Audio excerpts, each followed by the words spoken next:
Hello po, online world. Ayan, flex ko lang po yung mga bottles po na reject. Ayan po, yung mga kasama po na mga binili po natin na pinatapon na din po nila. Ayan po. So, nilalagay lang po natin siya dyan kasi po hinihintay po natin na mag-open po ulit yung bilihan po ng mga basag na bote. Stop buying po kasi siya. So, ayan po. So, madami-dami na po yan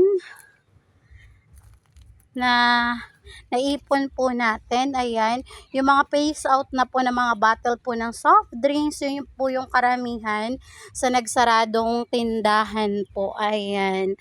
So, ayan, flex ko lang. Thank you for watching. Bye-bye.